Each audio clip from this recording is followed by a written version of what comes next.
Nosso personagem esta semana, que dá nome à principal via de acesso à cidade de Extrema, é Nicolau Cesarino, que deu início aí à industrialização efetiva da cidade de Extrema. A Fundição Brasileira ela foi fundada em 1951 por Nicolau Cesarino na cidade de São Paulo. E em 1974, a fábrica foi transferida efetivamente para a cidade de Extrema, aqui no sul de Minas Gerais, sendo a primeira a estabelecer-se nessa cidade. Hoje faz parte do grupo espanhol Mondragon Corporation Cooperativa. Mas o interessante foi a forma como aquele homem, industrial austero na capital paulista, vendo a expansão chegar às portas de sua empresa nos idos de 1970, com a desapropriação da sua empresa para a passagem do metrô paulista e de parte da Radial Leste. Então, partiu para o interior do estado de São Paulo, por indicação de um amigo, encontrando no mapa a nossa cidade vizinha de Joanópolis, aqui no estado de São Paulo. E haveria ali a possibilidade de conseguir terras para a sua fundição. E conseguiu a doação de um terreno com o prefeito da época. Já estava no almoço, pediu um bom gole de pinga e a tradicional pergunta ao vendeiro se a pinga era boa. Em Extrema tem a melhor pinga da região. E lá veio Nicolau Cesarino, logo após o almoço, e seu engenheiro provar a tal pinga no passeio, no bairro do Cassinho, no centro da cidade de Extrema. Entre uma conversa e outra, de que havia ganho terras para sua indústria em Joanópolis, Jair Olivotti, prefeito à época chamado que foi, ofereceu na hora o mesmo tanto de terras, só que à beira da rodovia Fernão Dias, a BR-381. Assim, começou a industrialização em Extrema. Bom, eu já te falei da história da pinga, que veio de Joanópolis, que a fundição ia para lá, tinha ganho um terreno. E daí em diante foi decidido que ele ia ficar em Extrema, porque o prefeito da época ofereceu também o terreno para a Fundição Brasileira no mandato do prefeito Jair Olivotti. Foi aí então que implantou a fundição aqui. E daí em diante ocorreu tanta história que não sei se você sabe de mais detalhe, né? Como, por exemplo, ele quando veio para cá, ele já veio munido de engenheiro. Quando saiu procurar o terreno, ele já veio com engenheiro e com uma equipe de construção. E aí na Câmara Municipal, quando eu era presidente da Câmara, ele perguntou: vocês têm coragem de encarar a construção para mim? Eu dispenso o cara que eu trouxe de São Paulo. Eu tenho.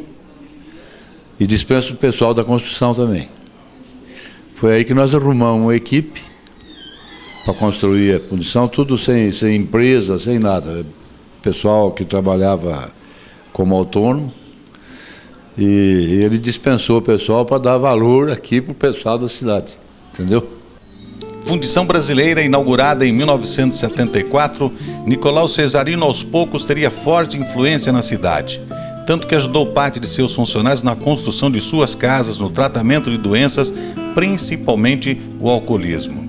O Cesarino, ele recuperou muita gente aqui de alcoolismo, que trabalhava às vezes para ele, alguns não, porque criou amizade.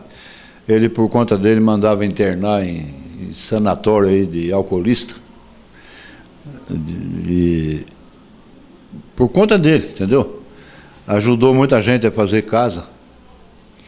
Tinha funcionário dele que, para mim mesmo, ele pediu muitas vezes: olha, o fulano está fazendo uma casinha, precisa de uma planta lá, você assina para ele e tal. Então era um cara que fazia caridade sem interesse político, sem coisa nenhuma. É a coisa da natureza dele.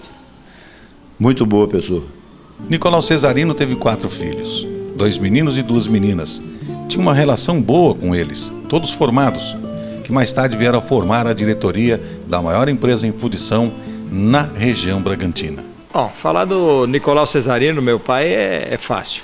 Ele foi uma pessoa que nasceu numa família muito humilde em São Paulo, descendente de italianos, e foi operário até o ano de 1954, e ali ele começou a trabalhar como eletricista numa indústria inglesa, que inclusive fechou as portas por má gestão.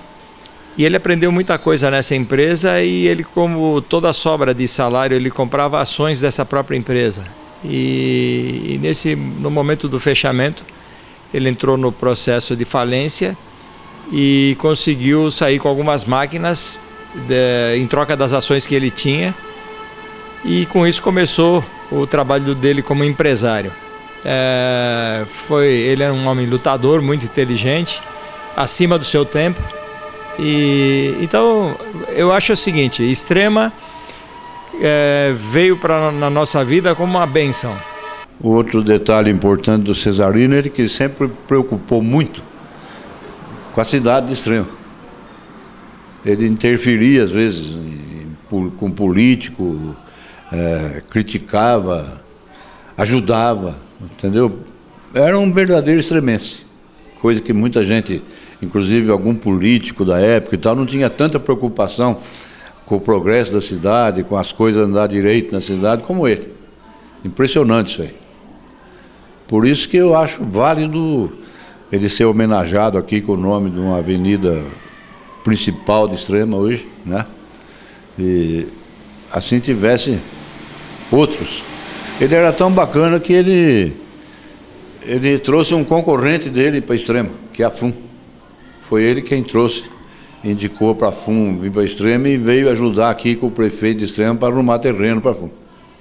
Então eu tinha essas qualidades aí. Você sabe que meu pai não era uma pessoa violenta, nunca foi.